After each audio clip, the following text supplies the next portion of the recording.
ٹھیک، لیکن ہارون رشید صاحب یہ بھی فرمائیے گا نا کہ یہ بھی ہم خبریں سن رہے تھے، کچھ صحافی بڑے باخبر یہ خبریں دے رہے تھے کہ عید کے بعد تو بس گرفتاری بھی، نااہلی بھی، یہ دیکھیں ہوگا کیا، یہ ہوگا وہ ہوگا۔ گرفتاری نااہلی کیا، یہ جو صحافی ہیں ان کا کیا ہے، یہ ہمیشہ جزیات سے بحث کرتے ہیں، بڑی پکچر تو کبھی دیکھتے نہیں ہیں۔ تو یہ پورے 8 کروڑ جو حامی ہیں عمران خان کے 10 کروڑ، ان سب کو گرفتار کر لیں، یہ کون سی عجیب بات ہے؟ امریکہ سے کہیں، یورپی یونین سے کہیں ان کی مدد کریں۔ انتوں کو نظر نہیں آتا یورپی یونین نے کیا کہا کہ اگر انسانی حقوق کی بڑے پیمانے پہ خلاف ورزیاں ہوئیں تو وہ جو اپنا ٹیکسٹائل کے لیے جو جی ایس پی پلس، جی جی ایس پی پلس سٹیٹس، ہاں وہ ختم ہو جائے گا۔ چین نے کہا، چینی وزیر خارجہ یہاں کہہ کے نہیں گئے، کیا کہہ کے گئے ہیں؟ انہوں نے بھی کہا استحکام لے کے آئیں۔ ترکی کیا چاہتے ہیں، سعودی عرب کیا چاہتا ہے، امارات کیا چاہتا ہے؟ کوئی مطلب کوئی دانائی کی بات تو نہیں ہے۔ باقی یہ ہے کہ جب تعصبات غالب آ جاتے ہیں تو پھر اس طرح کے تجزیے ہوتے ہیں۔ لیکن پھر اس کا مطلب ہے ہارون رشید صاحب کہ کہیں یہ طاقتور حلقے جو ہیں اب یہ ریکنسیڈر کر رہے ہیں معاملات کو کہ پھر ہم سوچ رہے ہیں۔ اچھا، ہاں سوچ رہے ہیں، لیکن آپ جس راستے پہ وہ چل نکلے ہیں، جب ریل کا انجن شنٹنگ کر رہا ہو تو واپس آنا آسان نہیں ہوتا، اس کو روکنا روکتے ہاں جی، ایک بائیسیکل تو فوراً رک جاتی ہے، ایک ریل گاڑی تو فوراً نہیں رک سکتی نا۔ اچھا ہارون صاحب یہ فرمائیے گا کہ اگر کوئی ایسی صورتحال ہو کہ جس میں چیئرمین پی ٹی آئی کو نااہل قرار دے دیا جائے یا وہ الیکشن میں حصہ نہ لے سکیں، لیکن پی ٹی آئی ایک جماعت کے طور پہ الیکشن میں حصہ لے، تو آپ کیا سمجھتے ہیں کہ ان کا ووٹر اسی طرح سے موبلائز ہوگا؟ نہیں، یہ تو عجیب و غریب بات ہے نا کہ بھائی آپ یہ کہیں کہ یہ 10 کھلاڑی ہیں، اس میں ایک کھلاڑی کے پاؤں کے ساتھ 1 کلو کے باٹ باندھ دیے جائیں گے یا پتھر باندھ دیے جائیں گے، پھر مقابلہ ہوگا۔ مطلب اس کو گرفتار کر لیتے ہیں، اس کے امیدواروں کو ہراساں کرتے ہیں، اس کے ووٹروں کو ہراساں کرتے ہیں، اس کا نام تک لینے کی اجازت نہیں ہے، اور جائیدادیں ان کی تباہ کی جا رہی ہیں، لوگ ان کے گرفتار کیے جاتے ہیں، یہ کون سا مقابلہ ہے؟ لیکن آف کورس آئی آسکڈ ہم یسٹرڈے نائٹ، تمہارے پاس کوئی بی پلان ہے؟ اس نے کہا ہے۔ پھر میں دوسرا سوال نہیں کیا، اس لیے کہ بی پلان اگر کسی سے پوچھا جائے تو وہ تو ایک معیوب بات ہے، ظاہر ہے پبلکلی تو نہیں بتا سکتے۔ لیکن نواز شریف صاحب کے آنے سے فرق پڑ جائے گا، پی ایم ایل این کے لیے کچھ بہتری ہوگی، اور وہ کیوں نہیں آئے ابھی تک؟ ان کے کیا معاملات ہیں جو طے نہیں ہوئے ابھی تک؟ یار پیدل وہ چل نہیں سکتا، اور مطلب کرسی سے اٹھنے میں اسے دیر لگتی ہے۔ 10 سال پہلے اوباما سے بات کرتے ہوئے 4 فکروں کے لیے 4 چٹیں اسے ہی چاہیے تھی، اس کے آنے سے کیا فرق پڑے گا جی؟ ایک نفسیاتی طور پہ وقتی طور پہ اثر پڑے گا۔ 73-74 سال اس کی عمر ہے، اور بیچارہ جو ہے چلنے پھرنے سے 5 اس کو بیماریاں لاحق ہیں۔ اس کے تو جو سروے ہو رہے ہیں وہ اسی امید پہ ہو رہے ہیں نا، اس میں 16% ووٹ نکلتے ہیں، تو باقی جو ہیں 30-40% وہ کہیں سے پورے کر لیں۔ پرنٹنگ پریس تو بتے رہے ہیں ملک میں۔ اور لاسٹلی یہ بھی بتائیے گا ہارون رشید صاحب، نگران حکومت کے بارے میں کیا خبر ہے؟ کون بن رہا ہے نگران وزیر اعظم؟ نہیں، کچھ کہا نہیں جا سکتا، لیکن ظاہر ہے کھیل سیاستدانوں کے ہاتھ میں نہیں ہے۔ بہت سے لوگ اپنا نام خود فلوٹ کر رہے ہیں، بہت سے امیدوار ہیں، اور نام تو آپ سنتے ہی رہتے ہیں، لیکن میرا خیال ہے کہ اسٹیبلشمنٹ کسی ذمہ دار آدمی کو بنائے گی۔ اکانومی کی حالت بڑی خراب ہے اور وہی فیصلہ کرے گی، اور یہ وہ فیصلہ ان کو ماننا پڑے گا۔ ہارون صاحب یہ بھی کہا جا رہا ہے کہ جو پچھلی دفعہ ایک نام پی ٹی آئی نے دیا تھا ناصر کھوسہ صاحب کا، بڑی اچھی ریپیوٹ والے بیوروکریٹ ہیں، یہ بھی کہا جا رہا ہے کہ آئی ایم ایف اور ورلڈ بینک جو ہے عالمی مالیاتی ادارے، کیونکہ وہ یہ خود وہاں سر بھی کر چکے ہیں، تو وہ چاہتے ہیں کہ وہ بن جائیں، تو کیا آپ سمجھتے ہیں کہ وہ بن سکتے ہیں؟ نہیں، اس کی میرا نہیں خیال کہ نوبت یہاں تک پہنچ چکی ہے کہ ان سے پوچھا جائے گا۔ اس کو ملحوظ رکھا جاتا ہے کہ بھائی وہ کیا چاہتے ہیں؟ وہ چاہتے ہیں جو پیسے انہوں نے دیے آپ ان کے پیسے واپس کر سکیں، سادہ الفاظ میں۔ ویسے تو وہ ظاہر ہے اپنا غلط سیاسی مقاصد بھی ان کے ہیں، تو کوئی ذمہ دار آدمی بنے گا، جو آدمی میرا خیال ہے وہ آدمی جو معیشت کو سمجھتا ہے۔ ناصر کھوسہ اچھی امید ہے بارے میں۔ ٹھیک ہے ہارون رشید صاحب، بہت بہت شکریہ سر آپ کا، تھینک یو سو مچ، آپ نے وقت دیا۔ تو ہارون رشید صاحب کی گفتگو نہ سنی، ان کا یہ ماننا ہے کہ آگے چیزیں بھی چینج ہو بھی سکتی ہیں، لیکن ہوتے ہوتے ٹائم بھی لگے گا۔ لیکن میں چودھری صاحب کی طرف یہ سوال لے کے ضرور جاؤں گی ویسے کہ چودھری صاحب ایسا لگ رہا ہے کہ کچھ کہیں نہ کہیں کچھ سوچ بچار ہو رہی ہے جس کی وجہ سے بہت سارے معاملات جن میں بڑی تیزی سے کوئی پیش رفت ایکسپیکٹڈ تھی وہ اس طرح سے ہمیں تیز رفتاری اس میں نظر نہیں آ رہی, چیزیں جیسے ٹھہری ہوئی ہیں. تو آپ کو لگتا ہے کہ کچھ یہ معاملات برف پگھلنا شروع ہوئی ہے یا کچھ ریکنسیڈریشن شروع ہوئی ہے چیزوں کے لے کے؟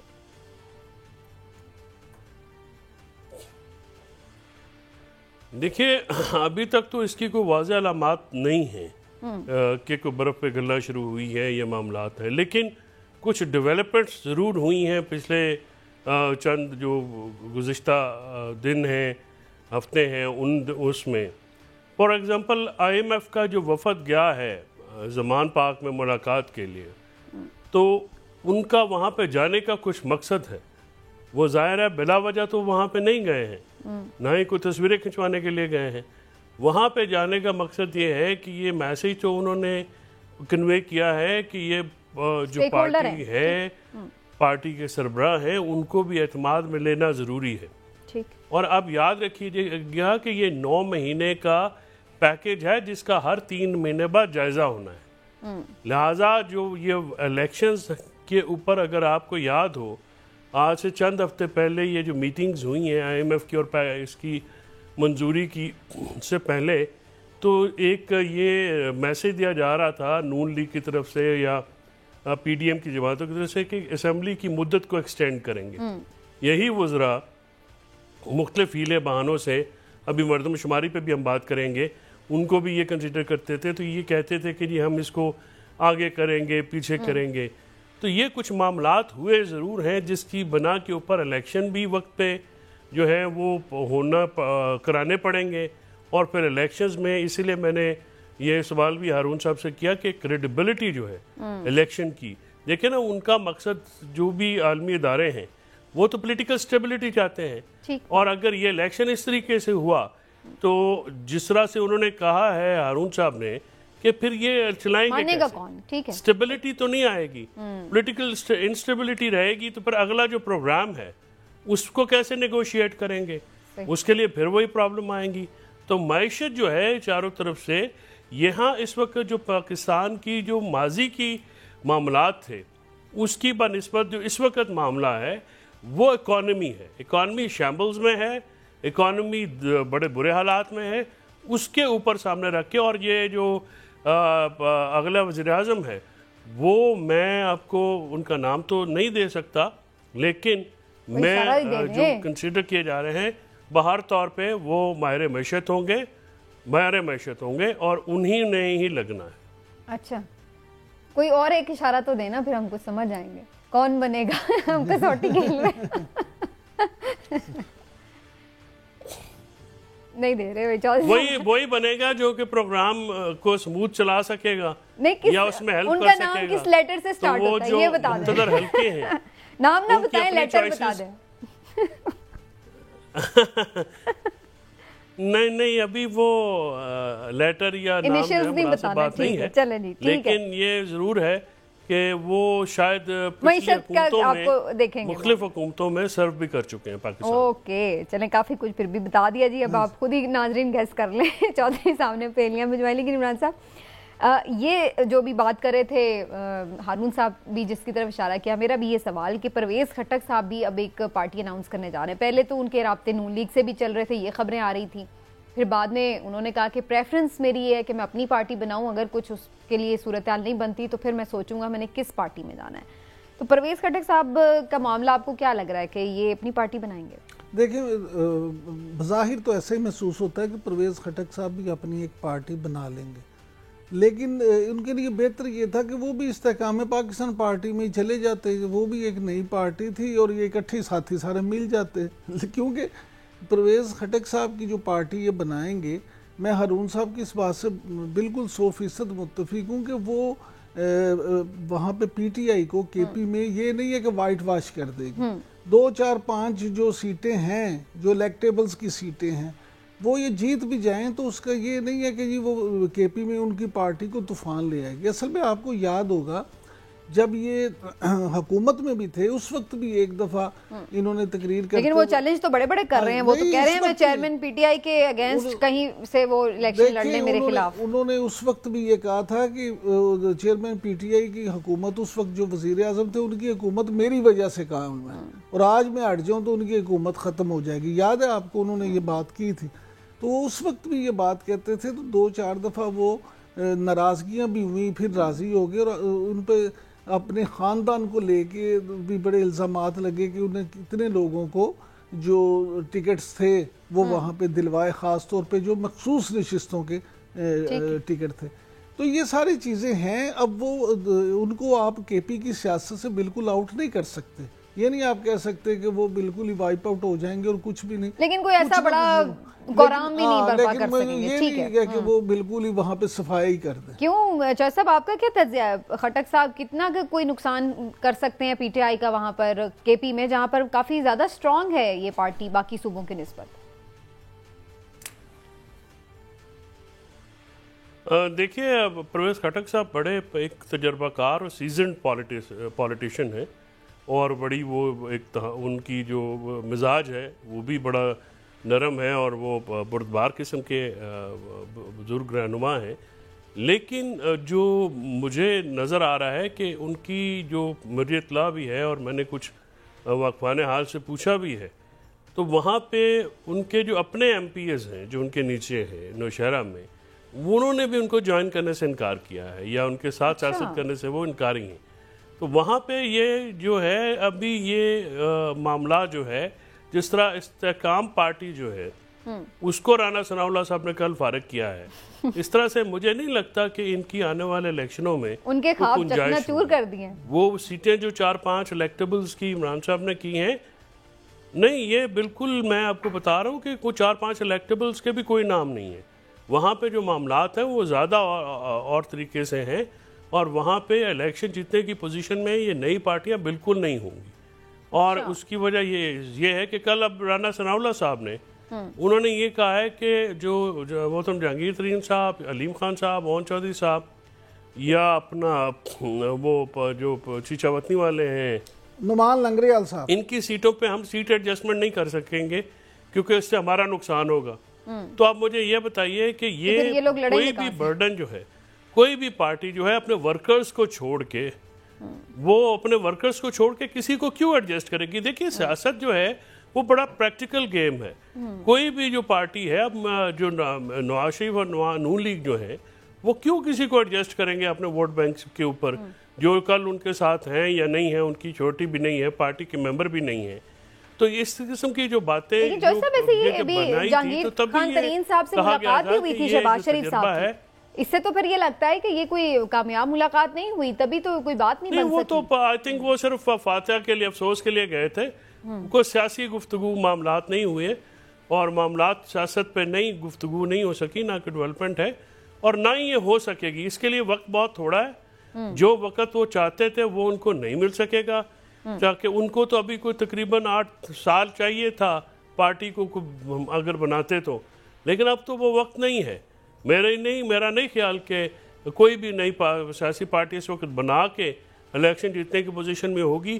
جو بھی یہ تجربہ کرے گا وہ پاکستان کا ماضی بھی ایسا رہا ہے وہ فیل ہوگا اور اس میں کامیابی کے امکانات نہ ہونے کے برابر. اوور کانفیڈنٹ ہو گئے کہ انہیں یہ لگا کہ جس طرح پی ٹی آئی میں انہوں نے اتنے لوگ شامل کروا دیے تھے اور بڑا زبردست ایک کلیدی کردار تھا ان کا گورنمنٹ میکنگ میں بھی ایون، تو وہ اس وجہ سے انہیں یہ لگا کہ اگر وہ پارٹی اپنی بناتے ہیں تو وہ بھی تھرتھلی مچا دے گی، کچھ ان یوزول ہو جائے گا. یہ کچھ ایسا معاملہ ہوا ہے یا ان کے زبردستی کندھوں پہ بوجھ ڈال دیا گیا کسی طرف سے کہ نہیں جی آپ کو کرنا پڑے گا؟ نہیں سمینہ، بات یہ نہیں ہے. دیکھیں جہانگیر ترین صاحب کا ایک ماضی ہے، ان کی اگر آپ سیاست کو دیکھیں تو جو انہوں نے یہ کیا سارا معاملہ، دیکھیں اس میں کوئی شک نہیں کہ پی ٹی آئی میں انہوں نے لوگ شامل بھی کروائے اور حکومت بنانے میں ان کا اور ان کے جہاز کا بڑا کردار تھا. لیکن اس جہاز کے پیچھے بھی کوئی ایک ایسے عوامل تھے جن کی وجہ سے وہ عوامل تو ابھی بھی ان کے ساتھ ہی ہیں نا، اور جہاز بھی باس ہے. دیکھیں گزارش یہ ہے کہ جب حکومت بنتی نظر آ رہی ہو تو اس وقت کوئی معاملہ اور ہوتا ہے. سیاست جو ہے، سیاست ایک ایسا دلچسپ اور عجیب و غریب کھیل ہے کہ جس میں لوگ صرف جیتنے کے لیے کھیلتے ہیں، ہارنے کے لیے کوئی نہیں کھیلتا۔ جب لوگ یہ اندازہ ہوگا کہ تحریک استحکام پاکستان پارٹی جو ہے اس کے ٹکٹ پہ، وہ کہتے ہوتے ہیں عام الفاظ میں ہوا چلے گی، تو جب ہوا چلے گی تو پھر لوگ خود ہی شامل ہو جائیں گے۔ ٹھیک ہو گیا، ان کی ہوا بھی چلتی نظر نہیں آ رہی، وہ ایک علیحدہ کہانی ہے۔ لیکن بہرحال جی یہاں بریک لیتے ہیں، بریک سے واپس آتے ہیں تو ایک اہم سٹیٹمنٹ ہمارے وزیر دفاع کی طرف سے بھی آیا ہے، اس پر بھی ڈسکشن کریں گے۔ کیا افغانستان کے ساتھ معاملات کے حوالے سے ان کا سٹیٹمنٹ حقائق کا آئینہ دار ہے یا نہیں، کیا اس کو مختلف پہلوؤں سے جائزہ لیا جا سکتا ہے، اس پر بات کریں گے، اور تھوڑا آگے چل کر مزید بھی کچھ ڈسکشن کریں گے سیاسی منظرنامے کے حوالے سے۔ ہمارے ساتھ رہے گا ناظرین، ایک بریک کے بعد واپس آئیں۔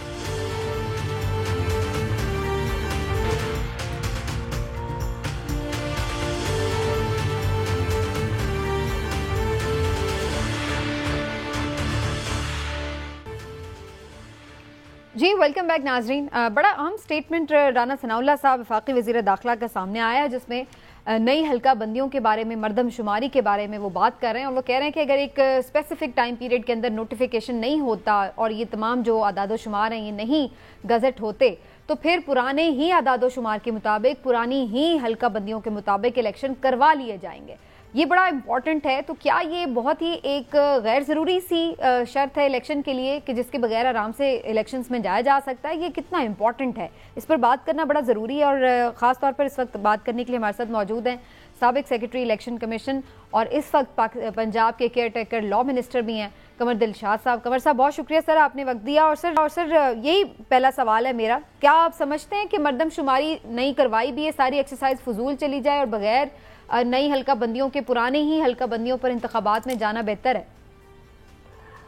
اصولی طور پر تو یہ مشترکہ مفادات کونسل جو مارچ 2021 میں فیصلہ ہوا تھا کہ آئندہ انتخابات جو ہوں گے وہ نئی مردم شماری یعنی ڈیجیٹل مردم شماری کی بیس پر کیے جائیں گے، لیکن وہ 2021 بھی گزر گیا، 22 بھی گزر گیا، 23 بھی آدھا نکل گیا، تو لیکن ہماری جو محکمہ شماریات ہے وہ ایک صحیح، ایک غیر متنازع شفاف مردم شماری کرانے میں ناکام رہا، جس کی بنا پر جب یہ انہوں نے اپنے رزلٹ تیار کیے، عبوری رپورٹ آ رہی ہے، اس پر پاکستان پیپلز پارٹی اور MQM پاکستان اور دیگر جماعتوں نے اس پر شدید اعتراضات کیے، اور اس کے بعد بلوچستان حکومت کے بھی جو بھی اتحادی ہے انہوں نے بھی اس کو مسترد کر دیا، اس نئی مردم شماری، ڈیجیٹل مردم شماری کو۔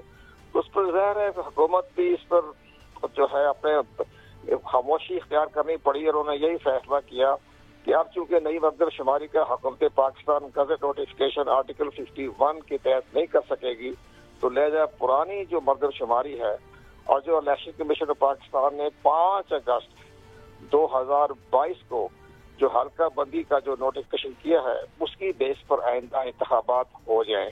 یہ فیصلہ ہو چکا ہے سر؟ وہ تو ابھی کل کہہ رہے تھے کہ اگر ابھی بھی اس میں ہو گیا ٹائملی، ویسے کتنا وقت چاہیے ہوتا ہے سر نئی حلقہ بندیاں کرنے کے لیے کم از کم؟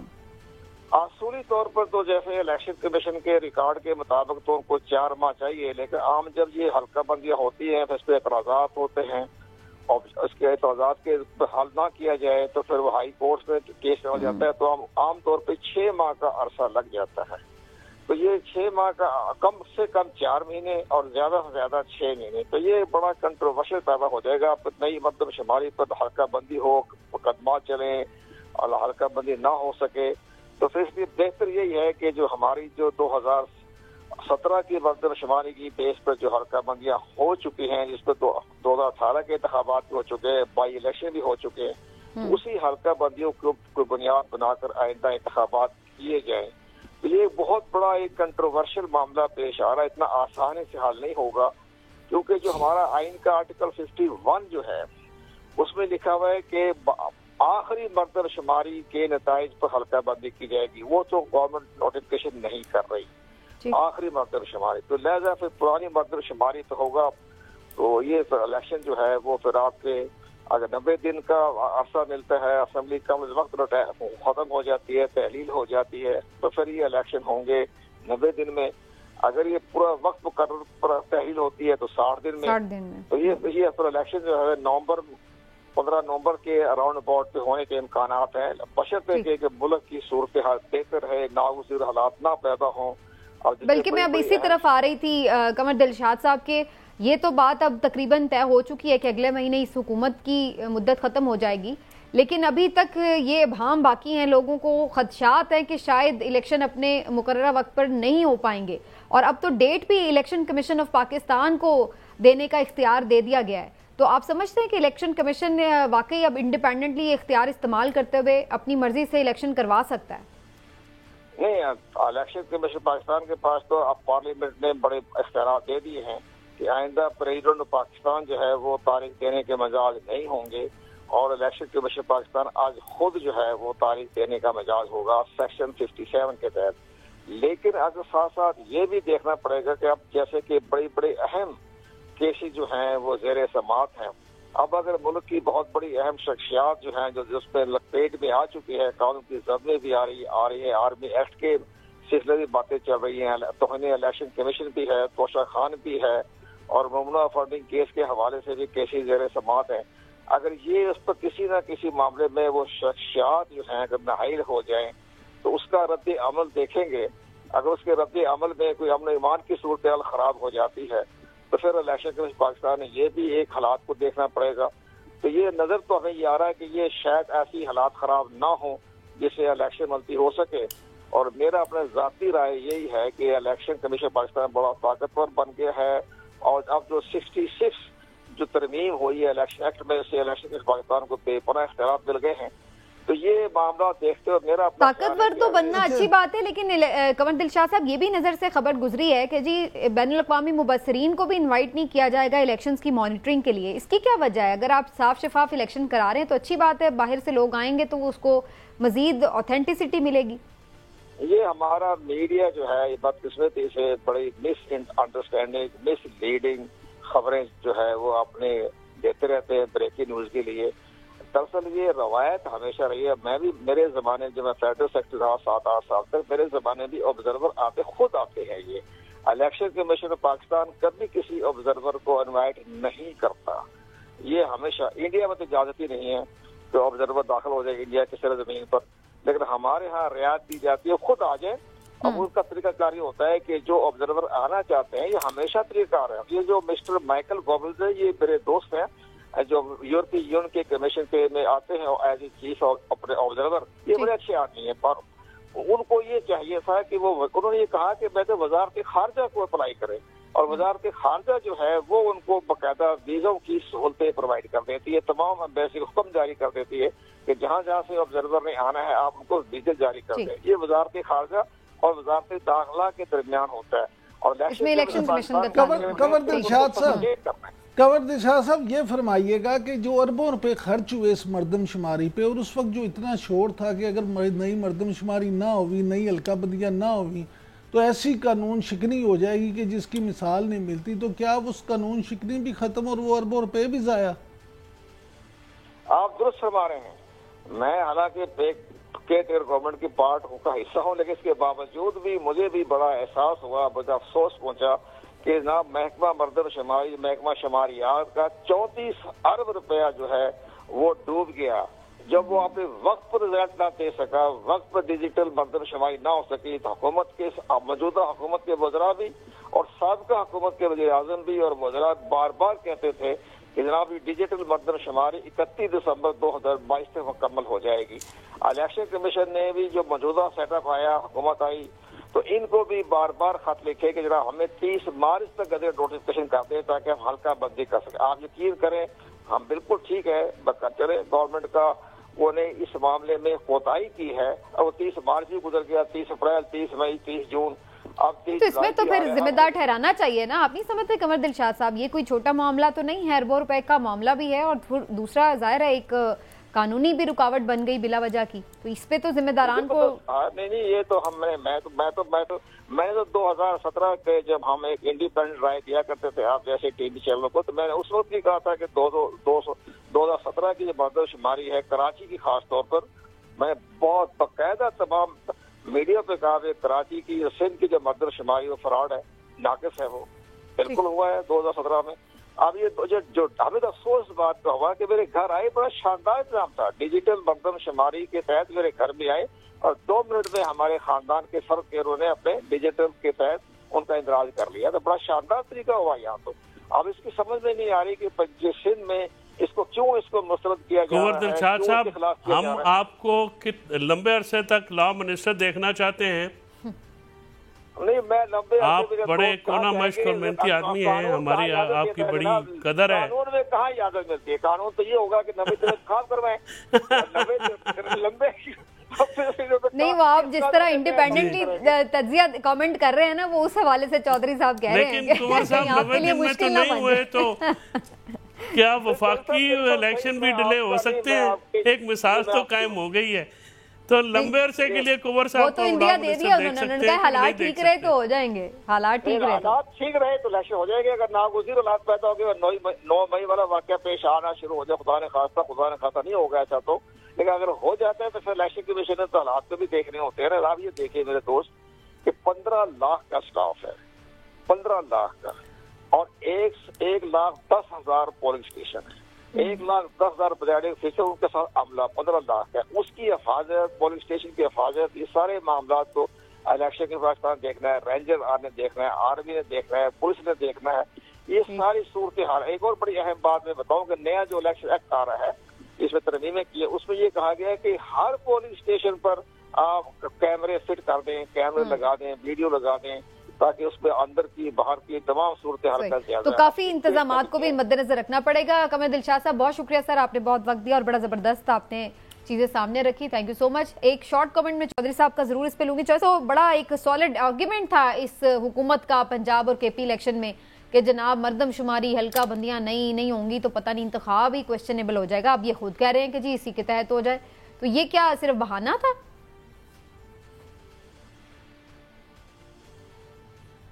جی بالکل بہانہ تھا، بالکل اس کی کوئی جواز نہیں تھی. آئین بالکل کلیئر ہے. آرٹیکل 51 کے تحت جو لاسٹ پریسیڈنگ سینسس جو ہوتا ہے، یعنی جو آخری مردم شماری ہے، اس کا آفیشل جو نتیجہ ہے، 2 طرح کے نتیجے آتے ہیں. 2017 میں ایک مردم شماری کرائی گئی الیکشن سے فوراً پہلے. وہ الیکشن اس میں عبوری رزلٹس کے اوپر یہ آئینی ترمیم ہوئی. تمام پارٹیوں نے مل کے ایک الیکشن جو ہے وہ عبوری رزلٹس کے اوپر ہوا جو 2018 کا تھا، اور وہ حلقہ بندیاں اس وقت کے الیکشن کمیشن نے کی. اس کے بعد جو ہے یہ جو سینسس تھا یہ آفیشیل گزٹ میں مثال نہیں، وہ تو 97 سے لے کے 2018 تک کوئی سینسس ہی نہیں تھا. وہ تو اسی پرانی حلقہ بندیوں پر الیکشن ہوتے رہے. تو 2022 میں نئی حلقہ بندیاں بھی ہو گئی ہیں جس کے تحت جو ہے وہ کے پی کی کو اور بلوچستان کی کچھ نشستیں صوبائی کی بڑی ہیں، اور ایک ویمن سیٹ جو نیشنل کی ہے وہ بھی کے پی کو گئی ہے. تو اس طرح سے وہ رد و بدل تو ہے، لیکن اب جو ہے مجھے نہیں لگتا، کیونکہ ابھی تک تو عبوری رزلٹ بھی نہیں آئے. تو عبوری رزلٹ جب آئیں گے یہ اگلی الیکشن میں بھی ہو سکتا ہے، اگلی حکومت میں بھی.